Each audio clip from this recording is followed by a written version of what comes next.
ভাবুন তো একবার, আপনি বেঙ্গালুরুর কোনো এক ঝাঁঝকচকে কাচের টাওয়ারে বসা একজন আইটি প্রফেশনাল। আপনার দিন কাটছে কোডিং, ডেডলাইন আর কফির কাপে। মানে আপনার জগৎটা মূলত ডিজিটাল। কিন্তু হঠাৎ একদিন আপনাকে সেই এসি অফিস ছেড়ে রাস্তায় নামতে হলো স্লোগান দিতে, আর তার জবাবেই আপনাকে পুলিশ ভ্যানে তুলে নেওয়া হলো।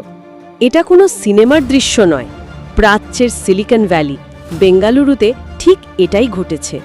আইটি কর্মীরা রাস্তায়, আর তার উত্তরে শত শত কর্মীকে আটক করা হয়েছে। হ্যাঁ, ছবিটা বেশ অবাক করার মতো, বিশেষ করে আইটি সেক্টরের মতো একটা জায়গা থেকে এই ধরনের প্রতিবাদ। একদম। আর এই ঘটনাটা নিয়ে আমাদের কাছে দুটো বেশ ইন্টারেস্টিং সূত্র এসেছে। একটা হলো viewsnow.co.in নামের একটি নিউজ পোর্টালের প্রতিবেদন, আর অন্যটা তাদেরই ইউটিউব চ্যানেল এসপি স্টোরিজের জন্য তৈরি একটা ধারা বিবরণীর স্ক্রিপ্ট। আর এই দুটোকে মিলিয়ে দেখলে শুধু একটা বিক্ষোভের খবর নয়, আরও বড় কিছু ছবি বেরিয়ে আসে। ঠিক তাই। আমার তো মনে হয় তিনটি বড় বিষয় পরিষ্কার হচ্ছে। এক, ভারতে শ্রমিক আন্দোলনের চেনা ছবিটা হয়তো বদলে যাচ্ছে। দুই, আমাদের রাজনৈতিক দলগুলো একই সাথে দুটো নৌকায় পা দিয়ে চলার চেষ্টা করছে। আর তিন, আমরা খবরটা কোথা থেকে পাচ্ছি সেটা খবরের চেয়েও বেশি গুরুত্বপূর্ণ হয়ে উঠছে। চলুন এই তিনটে সুতো ধরেই আজকের আলোচনায় একটু গভীরে যাওয়া যাক। একদম ঠিক পয়েন্টগুলো ধরেছেন। এই ঘটনাটা বাইরে থেকে দেখলে একটা বিচ্ছিন্ন প্রতিবাদ মনে হতে পারে, কিন্তু এর ভেতরে ভারতের অর্থনীতি, রাজনীতি আর মিডিয়ার একটা ত্রিমুখী টানাপোড়েনের অসাধারণ চিত্র লুকিয়ে আছে। বিশেষ করে যে আইটি কর্মীরা এতদিন নিজেদের হোয়াইট কলার প্রফেশনাল ভাবতেন, তাদের নিজেদেরকে শ্রমিক হিসাবে পরিচয় দেওয়ার এই প্রক্রিয়াটা এটা খুব গুরুত্বপূর্ণ। তাহলে চলুন একদম গোড়া থেকে শুরু করি। ঠিক কী ঘটেছিল সেদিন? আমাদের সূত্রগুলো বলছে ঘটনাটা 2026 সালের 12ই ফেব্রুয়ারির। হ্যাঁ, সেদিন দেশ জুড়ে ভারত বন্ধের ডাক দেওয়া হয়েছিল, মানে বিভিন্ন শ্রমিক আর কৃষক সংগঠনের পক্ষ থেকে। একদম। তো সেই দিন বেঙ্গালুরুতেও কর্ণাটকা স্টেট আইটিআইএস এমপ্লয়িজ ইউনিয়ন বা সংক্ষেপে কিটু একটি শান্তিপূর্ণ বিক্ষোভের আয়োজন করে। এরা মূলত তথ্য প্রযুক্তি কর্মীদেরই ইউনিয়ন। কিন্তু বিক্ষোভ তো শান্তিপূর্ণই ছিল, তাই না? হ্যাঁ, কিন্তু সূত্রগুলো থেকে যা জানা যাচ্ছে, তাদের বিক্ষোভ শুরু হওয়ার আগেই পুলিশ ব্যাপক ধরপকড় শুরু করে। কিটুয়ের সাধারণ সম্পাদক কমরেড সুহাস আদিগা সহ প্রায় 100 খানেক বিক্ষোভকারীকে আটক করে বিভিন্ন থানায় নিয়ে যাওয়া হয়। মানে আন্দোলনটাকে অঙ্কুরেই নষ্ট করে দেওয়ার একটা চেষ্টা। পরিষ্কারভাবে পুলিশের উদ্দেশ্যটা বেশ স্পষ্ট ছিল। শহরের যে প্রধান আইটি হাবগুলো আছে, ধরুন ইলেকট্রনিক সিটি বা হোয়াইট ফিল্ড, সেখানে যেন ওই বিক্ষোভের আঁচ পৌঁছাতে না পারে। কিন্তু আমার প্রশ্ন হলো, এই আইটি কর্মীরা, মানে যাদের জীবনযাত্রা আর 5টার শ্রমিক সংগঠনের কর্মীদের থেকে অনেকটাই আলাদা, তারা হঠাৎ এতটা মরিয়া হয়ে রাস্তায় নামলেন কেন? খুব ভালো প্রশ্ন। দেখুন, এই প্রতিবাদের একেবারে কেন্দ্রে আছে কেন্দ্রীয় সরকারের আনা 4টি নতুন লেবার কোড বা শ্রম আইন। সরকার তো বলছে আইনগুলো সহজ করা হয়েছে ব্যবসা করার সুবিধার জন্য। সরকার তো তাই বলছে। তারা বলছে প্রায় 29টা পুরনো ও জটিল আইনকে সহজ করে এই 4টে কোডে নিয়ে আসা হয়েছে। কিন্তু ইউনিয়নগুলোর অভিযোগটা ঠিক এর উল্টো। তাদের মতে এই সরলীকরণের নামে কর্মীদের অধিকারকে খর্ব করা হয়েছে। কি ধরনের অধিকার, মানে নির্দিষ্ট করে বললে? মূলত 3টে বড় উদ্বেগ। প্রথমটা হলো হায়ার অ্যান্ড ফায়ার, ইচ্ছে মতো কর্মী নিয়োগ আর ছাঁটাই। ঠিক। নতুন নিয়মে বড় সংস্থাগুলোর জন্য কর্মী ছাঁটাই করা অনেক সহজ হয়ে যাবে। এতে চাকরির কোনো নিরাপত্তা থাকবে না। ভিউজ নাওয়ের প্রতিবেদনে তো এটাকে সরাসরি কর্পোরেট দাসত্বের সাথে তুলনা করা হয়েছে।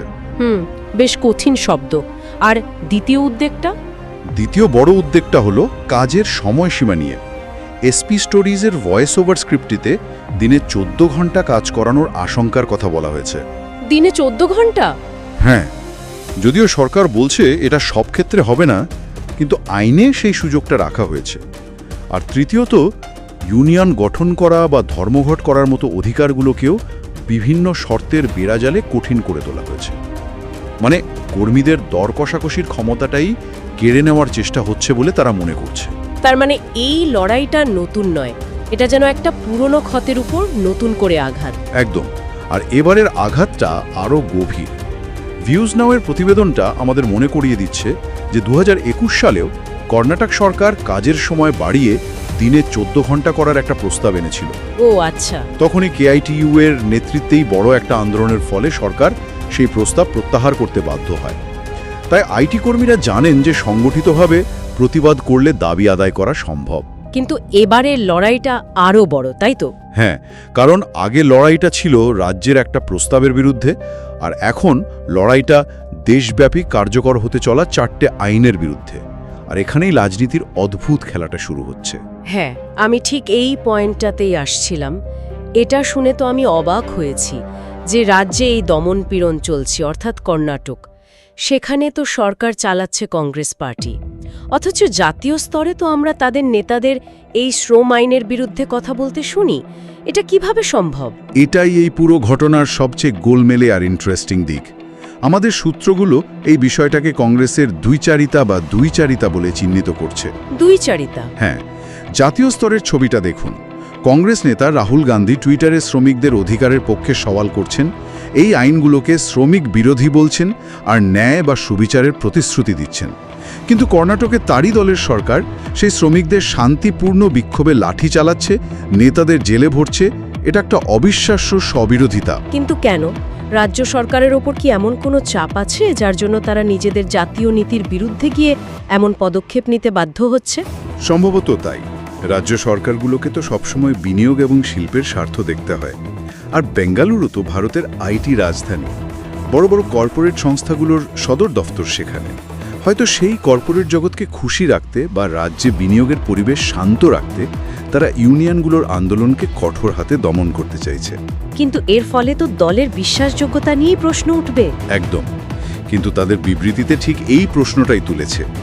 স্ক্রিপ্ট অফ স্টোরিজের স্ক্রিপ্টে তো বিষয়টাকে আরও তীক্ষ্ণভাবে কটাক্ষ করা হয়েছে। বলা হয়েছে এটা ভারত জোড়ো নয়, এটা আসলে শ্রমিক তোড়ো। শ্রমিক তোড়ো মানে শ্রমিককে ভাঙার নীতি? বাহ, এটা তো খুব জোরালো একটা কথা। এটা আসলে চোখে আঙুল দিয়ে দেখিয়ে দেয় যে দিল্লির রাজনীতি আর রাজ্যের বাস্তবতার মধ্যে কতটা ফারাক। ঠিক। মুখে যে আদর্শের কথা বলা হয়, ক্ষমতায় টিকে থাকার জন্য অনেক সময় তার উল্টো কাজ করতে হয়। আচ্ছা, এই যে এত বড় একটা ঘটনা, এত নাটকীয়তা, এই খবরটা কি আমরা দেশের প্রথম সারির সংবাদ মাধ্যমে সেভাবে দেখতে পেয়েছি? আর এখানেই গল্পের তৃতীয় অঙ্কটা শুরু হচ্ছে, মিডিয়ার ভূমিকা। উত্তরটা হলো না। মূলধারার মিডিয়াতে এই খবরটা প্রায় দেখানোই হয়নি। প্রায় দেখানোই হয়নি? হ্যাঁ। আর আমাদের হাতে থাকা সূত্র, বিশেষ করে এসপি স্টোরিজের স্ক্রিপ্টটি এর কারণ হিসাবে সরাসরি কর্পোরেট পুঁজির দিকে আঙুল তুলেছে। তাদের যুক্তিটা ঠিক কি? তাদের বক্তব্য খুব সোজাসাপটা। তাদের মতে দেশের বড় বড় মিডিয়া হাউসগুলো চলে কর্পোরেট সংস্থাগুলোর বিজ্ঞাপনের টাকায়। আর এই নতুন শ্রম আইনের সবচেয়ে বড় সুবিধাভোগী কারা? ওই বড় বড় কর্পোরেশনগুলো। একদম। তাই যে মিডিয়া কর্পোরেটদের টাকায় চলে, তারা কর্পোরেট বিরোধী কোনো খবর বড় করে দেখাবে না, এটাই স্বাভাবিক। এসপি স্টোরিজ তাদের স্ক্রিপ্টে বলছে, mainstream media won't tell you this, the cameras are turned away from the arrests. তারা নিজেদের এই শূন্যস্থানেই প্রতিষ্ঠা করতে চাইছে। হ্যাঁ। তার মানে কি আমরা ধরে নেব যে ভিউজ নাও বা এসপি স্টোরিজের মতো পোর্টালে যা দেখানো হচ্ছে সেটাই সম্পূর্ণ নিরপেক্ষ ছবি, নাকি তাদেরও নিজস্ব কোনো উদ্দেশ্য থাকতে পারে যা আমাদের মাথায় রাখতে হবে? অবশ্যই মাথা রাখতে হবে। আর এটাই সবচেয়ে গুরুত্বপূর্ণ শিক্ষা। এই সূত্রগুলো কিন্তু নিরপেক্ষ সংবাদ পরিবেশনের দাবি করছেও না। তারা খুব স্পষ্টভাবে জানাচ্ছে যে তাদের একটা অবস্থান আছে। ওহ, ভিউজ নাও তাদের ওয়েবসাইটের ঘোষণাতেই বলছে যে তাদের লক্ষ্য হলো প্রতিরোধের জন্য জ্ঞান বৃদ্ধি করা, মানে knowledge for resistance. SP stories বলছে তারা শুধু খবর রিপোর্ট করে না, তারা সংগ্রামকে নথিভুক্ত করে, মানে ডকুমেন্ট দ্য স্ট্রাগল। তারা তাদের ইউটিউব চ্যানেলে আন্দোলনকারীদের আনএডিটেড ভয়েস বা অসম্পাদিত কণ্ঠস্বর দেখানোর কথা বলছে। তার মানে তারা নিজেদের নিছক পর্যবেক্ষক নয়, বরং এই আন্দোলনের একজন সক্রিয় অংশীদার হিসেবেই দেখছে। ঠিক তাই। তার মানে খবরটা বোঝার পাশাপাশি খবরের উৎসটাকেও বোঝা সমান গুরুত্বপূর্ণ। তারা আমাদের একটা নির্দিষ্ট দৃষ্টিকোণ থেকে ঘটনাটা দেখাচ্ছে, যা হয়তো অন্য কোথাও পাওয়া যাবে না। কিন্তু এটাও মাথায় রাখতে হবে যে এটা একটাই দৃষ্টিকোণ, সম্পূর্ণ ছবি নয়। একেবারেই। বর্তমান সময়ে যখন তথ্যের বিস্ফোরণ ঘটছে, তখন কোন তথ্য কোথা থেকে আসছে এবং সেই উৎসের উদ্দেশ্য কী তা বিচার করতে পারাটা একটা জরুরি দক্ষতা। এই সূত্রগুলো আমাদের সেই শ্রমিকদের আর ইউনিয়ন নেতাদের পার্সপেক্টিভটা জানতে সাহায্য করছে, যা হয়তো কর্পোরেট নিয়ন্ত্রিত মিডিয়ায় চাপা পড়ে যেত। আচ্ছা, আমরা ইউনিয়ন, শ্রমিক, সরকার আর মিডিয়া নিয়ে কথা বললাম, কিন্তু এই নাটকের একটা প্রধান চরিত্র যেন পর্দার আড়ালেই রয়ে গেছে। যাদের জন্য এই আইন, যাদের লাভ লোকসানের প্রশ্ন সবচেয়ে বেশি জড়িত, সেই বড় বড় আইটি কর্পোরেশনগুলো। তারা কোথায়? এই পুরো ঘটনাতে তাদের ভূমিকাটা কি? এটাও একটা লক্ষ্য করার মতো বিষয়। আমাদের হাতে থাকা সূত্র দুটোতেও কিন্তু কোনো নির্দিষ্ট আইটি কোম্পানির নাম উল্লেখ করা হয়নি। তাই নাকি? হ্যাঁ, তারা সাধারণ বোধে কর্পোরেট বা মালিক পক্ষের কথা বলেছে, কিন্তু ইনফোসিস, উইপ্রো বা টিসিএস এর মতো কোনো বড় নাম নেয়নি। এই নীরবতাটা বেশ অর্থপূর্ণ। হতে পারে আইনি জটিলতা এড়ানোর জন্য, অথবা হতে পারে তারা পুরো কর্পোরেট সিস্টেমটাকেই প্রতিপক্ষ হিসেবে দেখাতে চায়, কোনো একটি সংস্থাকে নয়। কিন্তু এটা তো সত্যি যে তারা চুপ। একদম। এই সংস্থাগুলো প্রকাশ্যে কোনো মন্তব্য না করে চুপচাপ পুরো পরিস্থিতি পর্যবেক্ষণ করছে। হয়তো তারা চাইছে সরকারই তাদের হয়ে এই লড়াইটা লড়ে নিক। তাদের এই নীরবতাই বুঝিয়ে দেয় যে নতুন শ্রম আইন তাদের কতটা পক্ষে। তাহলে পুরো আলোচনাটা যদি এক জায়গায় আনি, ছবিটা বেশ পরিষ্কার। একদিকে আমরা দেখছি বেঙ্গালুরুর আইটি কর্মীরা রাস্তায় নেমে নিজেদের শ্রমিক হিসেবে প্রতিষ্ঠা করছেন, যা ভারতের শ্রমিক আন্দোলনের জন্য একটা নতুন দিক। অন্যদিকে কংগ্রেসের মতো একটি জাতীয় দলের জাতীয় নীতি আর রাজ্য স্তরের কাজের মধ্যে এক বিরাট ফারাক, যা তাদের রাজনৈতিক অবস্থানকে প্রশ্নের মুখে ফেলে দিচ্ছে। আর সবশেষে এই পুরো ঘটনাকে আমরা কিভাবে জানছি বা জানছি না তা নিয়ন্ত্রণ করছে মিডিয়ার ভিন্ন ভিন্ন শিবির। একদম। এই তিনটে বিষয়ই আজকের ভারতের প্রতিচ্ছবি। প্রথমত, শ্রমিক আন্দোলন আর শুধু কারখানার গেটে সীমাবদ্ধ নেই, তা ছড়িয়ে পড়েছে কাঁচের টাওয়ারেও। দ্বিতীয়ত, রাজনৈতিক দলগুলোর জন্য আদর্শ আর প্রশাসনিক বাস্তবতার মধ্যে ভারসাম্য রাখাটা একটা বিরাট চ্যালেঞ্জ হয়ে দাঁড়িয়েছে। আর তৃতীয়ত, সত্য জানার জন্য এখন আমাদের অনেক বেশি সচেতনভাবে খবরের উৎস খুঁজতে হচ্ছে এবং সেই উৎসের উদ্দেশ্যকেও বিশ্লেষণ করতে হচ্ছে। আলোচনা শেষ করার আগে একটা ভাবনা মাথায় আসছে। এই পুরো ঘটনায় আমরা দেখলাম রাজ্য সরকার কর্পোরেটদের স্বার্থে কাজ করছে বলে অভিযোগ উঠছে, কিন্তু এই যে বড় বড় বহুজাতিক আইটি সংস্থাগুলো, যাদের সদর দপ্তর হয়তো আমেরিকায় বা ইউরোপে, তারা যখন ভারতে ব্যবসা করতে আসে, তখন এখানকার শ্রম আইন বা রাজনৈতিক পরিস্থিতিকে কতটা প্রভাবিত করে? এই দ্বন্দ্বে তাদের পরোক্ষ ভূমিকাটা ঠিক কোথায়? সূত্রগুলো এই বিষয়ে চুপ থাকলেও প্রশ্নটা কিন্তু থেকেই যাচ্ছে। বেঙ্গালুরুর রাস্তায় যে লাঠিটা চলছে, তার অদৃশ্য সুতোটা কি আসলে সিলিকন ভ্যালির কোনো বোর্ডরুমে বাঁধা? এটা হয়তো আমাদের আরেকদিন আলোচনার বিষয় হতে পারে।